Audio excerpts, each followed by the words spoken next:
अब हम बात करते हैं डायबिटीज में ओवरऑल होता क्या है। तो देखिए डायबिटीज में क्या हुआ कि अवेलेबल इंसुलिन कम हो जाता है। इंसुलिन कम हुआ, ठीक है, इंसुलिन कम हुआ या इंसुलिन रेजिस्टेंस हो गया, जो भी है, तो इंसुलिन अपना काम नहीं कर पाएगा, तो क्या होगा, अवेलेबल इंसुलिन जो होगा ये कम होगा। इसकी वजह से देखिए हमको लाइपोलिसिस देखने को मिलेगी और प्रोटियोलिसिस देखने को मिलेगी, ठीक है। तो जब लाइपोलिसिस और प्रोटियोलिसिस देखने को मिलेंगी तो ये स्टिमुलेट करेंगे ग्लूकोनियोजेनेसिस को। तो देखिए हमको ग्लूकोनियोजेनेसिस भी देखने को मिलेगी और ग्लाइकोजिनोलाइसिस यानी ग्लाइकोजन का भी ब्रेकडाउन देखने को मिलेगा, तो ये भी देखने को मिलेगा। और देखिए डिक्रीज ग्लूकोज अपटेक, ठीक है, तो ग्लूकोज में, तो देखिए टिश्यू में ग्लूकोज का अपटेक कम हो जाएगा। तो इतनी सारी चीजें हमको इंसुलिन ना प्रेजेंस होने की वजह से या इंसुलिन ना काम करने की वजह से देखने को मिलती है। तो ये सारी चीजें देखने को मिली। अब देखिए जब लाइपोलिसिस ज्यादा होगी तो उसकी वजह से क्या होगा, इंक्रीज प्लाज्मा फैटी एसिड, तो प्लाज्मा में फैटी एसिड का कंसंट्रेशन बढ़ जाएगा। और जब प्लाज्मा में फैटी एसिड का कंसंट्रेशन बढ़ेगा तो हम बताए ना कि यहाँ पे कीटोन बॉडीज का फॉर्मेशन होने लगेगा। तो कीटोन बॉडीज हमको देखने को मिलेंगे, कीटोजेनेसिस हो जाएगी, कीटोनीमिया, ब्लड में हमको कीटोन ज्यादा देखने को मिलेंगे, और कीटोन यूरिया, हमको यूरिन में भी कीटोन देखने को मिलेंगे, ठीक है।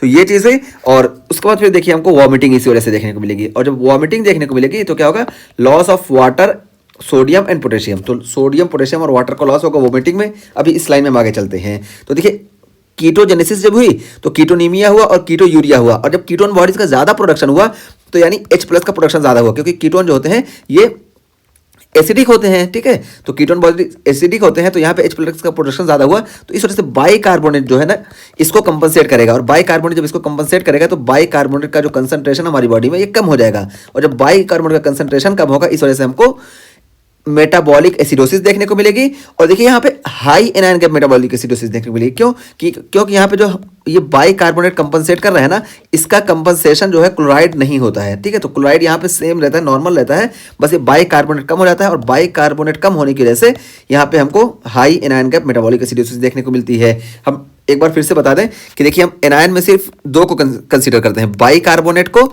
और दूसरा हमारा क्लोराइड होता है।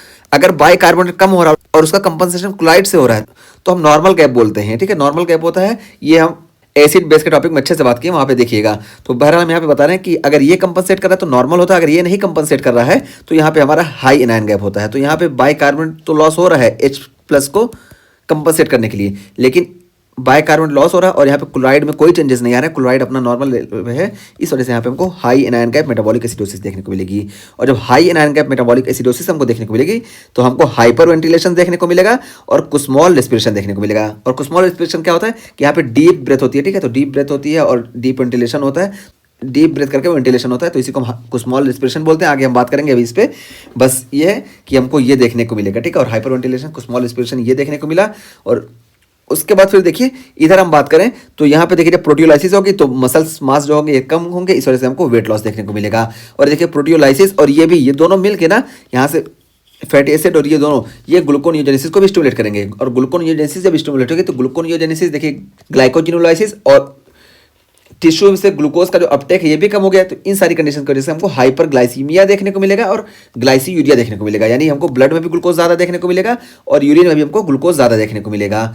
और जब यहाँ पे ये चीज़ें होंगी तो इस वजह से हमको ऑस्मोटिक डायूरिसिस देखने को मिलेगी। जो हम बताए ना कि पॉलीयूरिया हमको देखने को मिलता है, ये ऑस्मोटिक डायूरिसिस की वजह से देखने को मिलता है। शुरू में ही हम बता के आए, ठीक है, कि ज़्यादा ग्लूकोज लॉस होगा तो ज़्यादा ग्लूकोज के साथ साथ वाटर भी फॉलो करेगा, इस वजह से हमको पॉलीयूरिया देखने को मिलेगा, इसी को हम ऑस्मोटिक डायूरिसिस बोलते हैं। और जब ऑस्मोटिक डायूरिसिस देखने को मिलती है ना तो loss of water, sodium and potassium. तो ऑस्मोटिक डायूरिसिस में क्या होगा कि हमारा जो है ग्लूकोज जब लॉस होता है ना तो ग्लूकोज अकेले नहीं आता है, ये पूरा फ्लो तेज हो जाता है। यहाँ पे बनता है, ये देखिए यहाँ से जब होता है कि ग्लूकोज लॉस हो रहा है ना, ग्लूकोज बहुत ज़्यादा जा रहा है, तो जब ग्लूकोज ज़्यादा जाता है ना इसका स्पीड तेज हो जाता है। और जब इसकी स्पीड तेज हो जाती है ना तो यहाँ से सोडियम भी एब्जॉर्व नहीं हो पाता, ना सोडियम यहाँ से एब्जॉर्व हो पाएगा और ना ही पोटेशियम यहाँ से एब्जॉर्व हो पाएगा, ना सोडियम ना पोटेशियम कुछ भी नहीं एब्जॉर्व हो पाएगा। तो इस वजह से हमको ग्लूकोज यूरिया के साथ साथ हमको सोडियम का भी लॉस देखने को मिलेगा और साथ साथ हमको पोटेशियम का भी लॉस देखने को मिलेगा। तो यही यहाँ पे बताया गया कि देखिए वाटर, सोडियम और पोटेशियम का भी लॉस हमको देखने को मिलेगा।